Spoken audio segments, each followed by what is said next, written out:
this may have been the kind of story that they would have told. It's going to be familiar with you. It's not chapter and verse, but maybe just support me as we go, if you will. This is a new departure. Well, there was a shepherd, wasn't there? Well, he was a shepherd, but he was a bit more than a shepherd. He had camels, he had calves, he had cows, he had all sorts of things. And you would know him because his name was Jacob. His name was Jacob. Now, Jacob had a lot of kids, but the one kid who you definitely, positively will remember is the one with the floral coat. His name, of course, is Joseph. Now, he was a bit set apart, wasn't he, Joseph? He was a bit set apart. And the reason you knew he was set apart was the first hint that I've given you, was this extraordinary coat that he had. And the big thing about the coat was the sleeves, because those sleeves were really the kind of thing that only a prince would wear. And it really meant that you didn't do lots of manual labour. So this lad, this special son who's been set apart, he really just sort of waltzes around the place most of the time, being especially favoured by his dad. He has strange psychedelic dreams that he loves to report back to everybody. You can imagine how endearing that is. But another thing that he does is he reports on the actions of his brothers to his father. So in other words, it's a kind of poetic snitch. Could you imagine that? You've got poetry in one hand and, police report in the other. So over time, there's some animosity that you can imagine. It would be hard to shine with a lad like Joseph around. It would be hard to shine with a lad like Joseph around. And then again, the dreams gain in intensity. And he calls all the brothers to him. You remember the dreams. He said, we were out in the field and there was this great sheaf of corn and all the other corn, which are exactly the amount that you are as my brothers. They all bowed down to the corn in the centre. What could it possibly mean? And then he ratchets it up again. Do you remember? He calls everybody and he says, there was a star in the sky. It was brighter than all the others. And the sun and the moon and the stars in the sky, and they all bowed down to me. And the sun, and they all bowed down to me.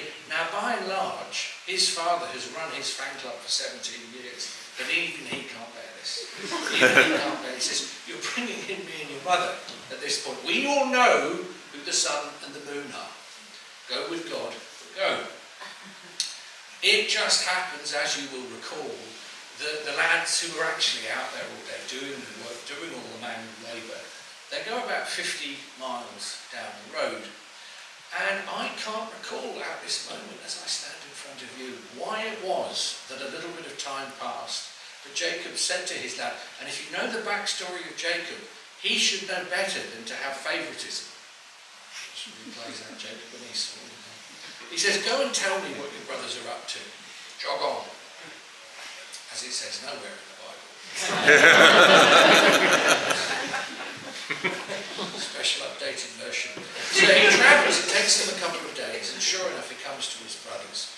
Now you can imagine if you've been having brother time and you haven't had to have the little fob wandering around with the special, it's just enormous sense of entitlement. When you see him sort of waving through the dust coming towards you, a dark seed could grow in your heart, my friend. A dark seed could. And they looked at him and this is a long story, so I'm going to squeeze it like a concertina. There's a bit of a dust-up with the brother, and they lob him in a dry well, of which there were many dry wells in those days. Now there's some sort of psychological commotion, and they're looking at him and they're thinking, do we kill the kid? What do we do with him? What do we do with him? Well, you may remember, this is the only phrase I remember from my childhood when I first heard this story. Ishmaelite traders were coming past. I spent 50 years trying to find out quite what Ishmaelite traders were. But they're passing, and the brothers put it together that rather than killing the lad, they'll sell him on as a slave. Then comes the saddest part in the story, I reckon, is really when they take that beautiful coat. Do you remember what they do with it? They slay a goat and they rub the blood in the coat and they take it back to their dad. Never ending was his grief. Never ending was his grief. He has no idea that his beautiful boy isn't dead. Well, it's fair to say that reality has shifted for this lad. He has moved mythologically into what we call the underworld. The time of innocence has passed. He makes his way through the dust until finally he gets to Egypt. Now, you will likely remember the story. There's always something, even under duress, where Joseph is a little favoured. So he doesn't get lobbed into being a slave in the fields. He actually is taken, do you remember, into the presence of someone called Potiphar, who's very highfalutin and almost second to the Pharaoh. So he then gets into this new life that he has in the Pharaoh's, in Potiphar's court. And of course, you remember Potiphar's wife. I'm not going to overlabour this, but, you know, Joseph does what Joseph does, and he makes himself essential fairly quickly. And she says, you could be very essential to me if we could just go for a wander in the garden at the cool of the day. Now, bless his heart, those are pillows he's not going to be fluffing. And he says, no, there is a limit to what I can be getting up to, plus the fact I owe your husband a great deal. Well, she turns dark, doesn't she, Potiphar's wife? Did she turn dark? She turned dark. And he finds himself thrown in prison. Now, very important for us modern folks that this isn't the kind of prison where there is, you know, lawyers and a worked out scenario. He just gets thrown down in the belly of the place, and that could be it. But here's where this tenacity, you find it in Joseph, where no matter how bad things get, and let's face it, things have got pretty bad for the kid. He's locked in a well, he's sold as a slave, and now he's been framed. So he finds himself in prison, but the old book says, doesn't it? It says he always felt that God was close to him. He always felt that God was close to him.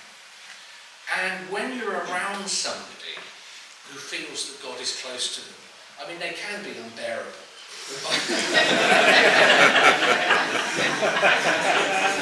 But by this point, he's matured a bit. He's been down in the belly of the beast for a while. And again, people are attracted to him. And this is when the dreams come back. Do you remember the story started with the dreams? Well, he starts to dream again, and he's known that he's a great interpreter of dreams, but he has been sufficiently humbled now that he has a disclaimer. And the disclaimer is this: I may have a few things to say, but they come from God. I am merely a channel at this moment. Don't put the blame on me. So he's down there, and he's down there, and he's down there. And you remember, don't you? It's 3 days! 3 days! Until Pharaoh's birthday. And these two young lads, just the kind of lads you'd meet in Galway in about an hour's time, just chucked in. And they're servants of the Pharaoh. And they've both had big dreams, big, massive dreams. And the first lad says, I hear you're an interpreter of dreams. What could my dream mean? Joseph says, bring it. So we'll bring it. He says, come on, bring it. So we'll bring it. Don't hurry me. Bring it. Tells the dream. And he says the dream was something like this. I dreamt that there were 3 branches and there were grapes, and I was squeezing the grapes and it was all dripping into the cup of the Pharaoh, and I was serving it to the Pharaoh. Well, this was what you call in mythological language. Are you ready for this? I'm giving you some academic stuff now.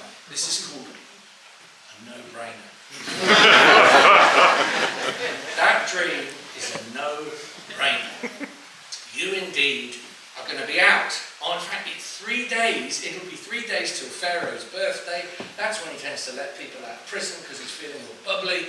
That's when you get out. It all shows the 3 branches. Here's a bit of symbolism. They represent the 3 days, the grapes. You are well favoured. Off you jog. I ask one thing. Just tell the Pharaoh that I've been framed and I'm down here in the very bowels of hell. Would you please get me out? And of course the young servant, flushed with relief, says, how could I possibly forget something like that? And off he skips and starts to get ready to leave. Well, do you remember there's another lad who's had a dream? Now he's all excited now, isn't he? He can see. It's like, you know, he says, well, I've had this dream.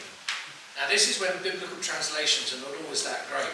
Because in my strange little Bible it says, I have all these baked goods on my head.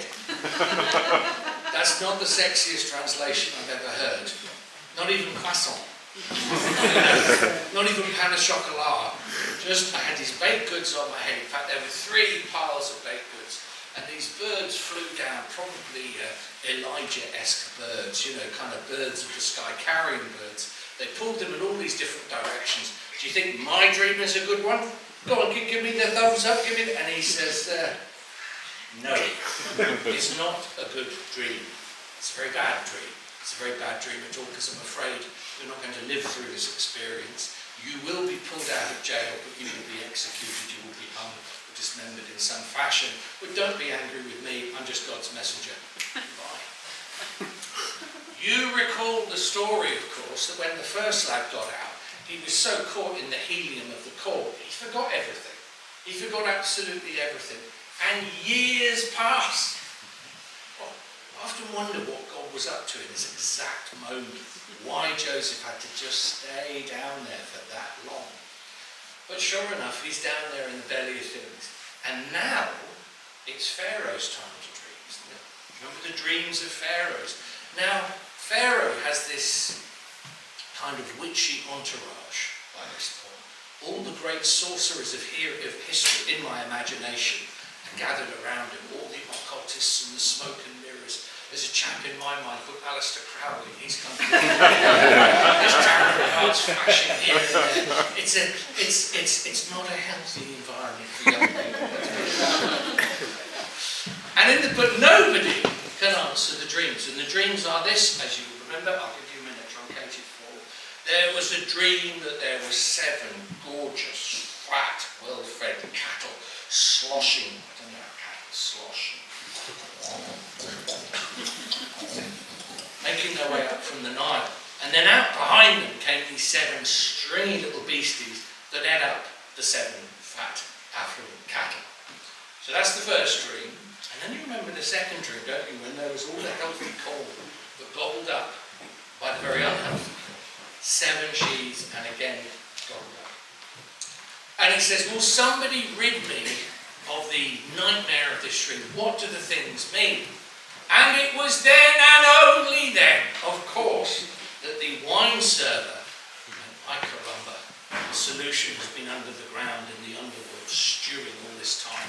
So he goes down, down, down. He brings out Joseph. Joseph has a little bit of a splash up and going, you know, makes himself more Egyptian, wanders out in front of the Pharaoh and says,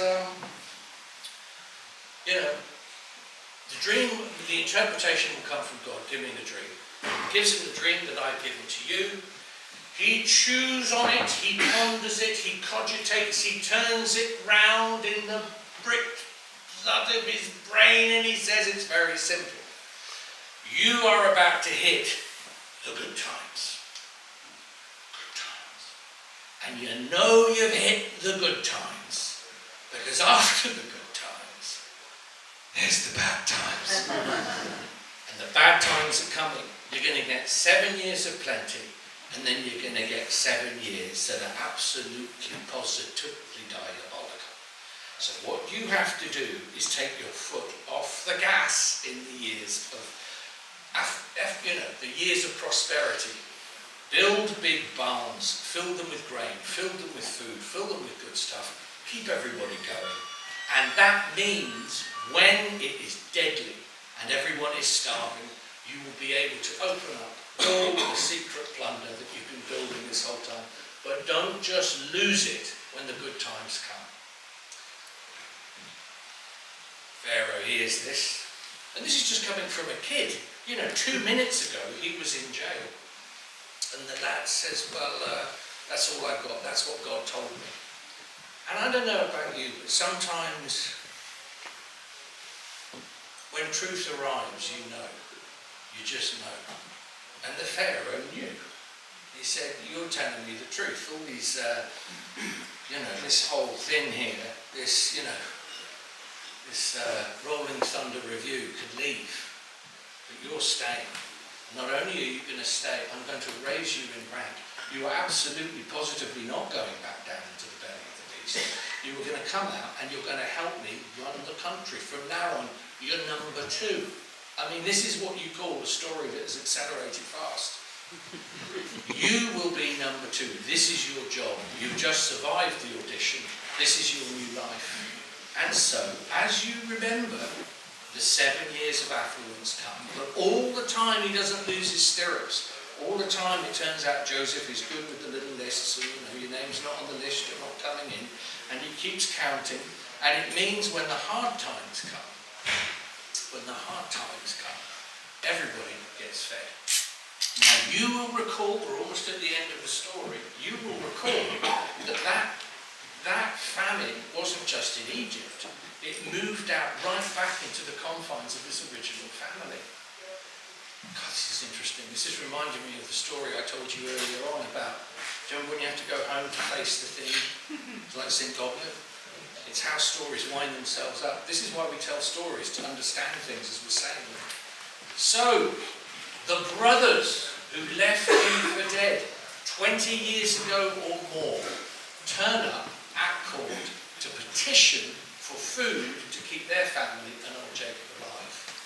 Now, the moment these bearded desert people rock up with all the dust and the scars, he instantaneously knows who they are. Of course he knows who they are.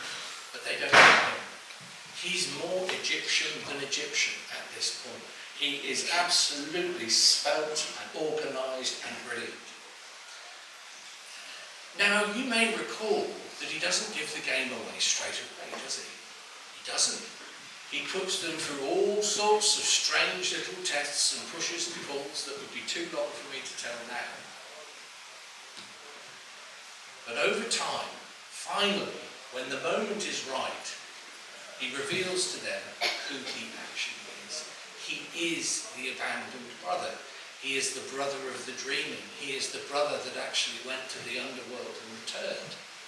And of course, then they have the extraordinary task of bringing their aged dad to him. Do you remember that? Never ending is my grief. Well, it wasn't never ending. Not in the end. So finally, with the brothers, this extraordinary thing has happened. The dreams from the beginning of the story have come to pass. But they've come to pass in a way no one could ever have predicted, and Joseph never would have wanted. And the deepest part of this story for me is the very end. It's when Jacob finally, as an old man, has died. And the brothers come to him and they say, are we safe now?